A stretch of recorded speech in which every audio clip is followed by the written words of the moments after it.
అన్నవాళ్ళు ఉంటే ఆదాని మార్కెట్కి పత్తి వేసుకొని వచ్చి లైన్ పెట్టినాము. లైన్ పెట్టినాక డొన్నవాళ్ళు అక్కడ వ్యాపారం చేస్తుండ్రి, సంచులు పెడుతుండ్రి. అది షార్ట్ కొట్టి కరెంటు తగిలి పత్తి చెక్క మీద పడింది. ఆరు పెట్టకపోతే అది కాలేదు, అట్లే ఒకరికొకరికి తగిలి 5 చెక్కలు కాలిపోయినవి. ఇప్పుడు 5 మూరలు అద్దె అంటే 15 క్వింటాల పత్తి నష్టమైంది సార్. ఒక క్వింటాల్ వచ్చి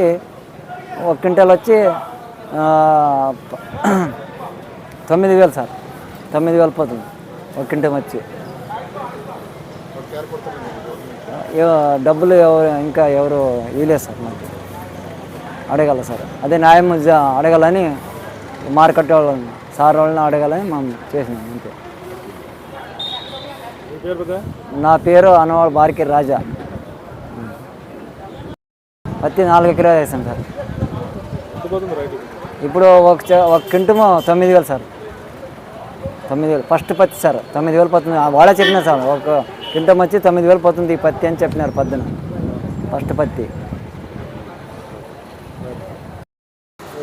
సార్. ఆదోని మార్కెట్ యార్డు మాది. షాప్ పేరు మహావీరభద్రేశ్వర ట్రేడర్స్.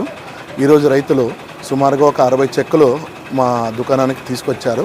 చెక్కులు దింపి లైన్కు వదిలే టైంలోన షాక్ సర్క్యూట్ అయ్యి సుమారుగా ఒక 50 నుంచి 60 క్వింటాలు పత్తి కాలింది. అది సుమారుగా 4 నుంచి 5 లక్షల వరకు విలువ చేస్తుంది. మార్కెట్ యార్డాలు వచ్చి కూడా స్పందించిపోయినారు. ఇన్సూరెన్స్ వాళ్ళు వచ్చి చూసిన తర్వాత దాన్ని అంచనా వేస్తామని చెప్పారు. ఇది షాక్ సర్క్యూట్ నుంచి ప్రమాదం జరిగింది. ఇంతకుముందు కూడా మార్కెట్ యార్డ్కి ఒక 2-3 సార్లు మేము హెచ్చరించాము సార్, అది వైర్ సరిగా లేదు, కొంచెం బాగా చూసి చేయండి అని. వాళ్ళు పట్టించుకోలేదు. దాని నుంచి షాక్ సర్క్యూట్ నుంచి ఈ సంఘటన జరిగింది. వైర్ వచ్చేసి అక్కడ మొత్తం బాగా కాలి, మీరు ఒకసారి అక్కడ చూడండి, అక్కడే జరిగింది అది. షాక్ సర్క్యూట్ నుంచి ఫైర్ కంటిన్యూగా పడుతుంది అనమాట పత్తి మీద.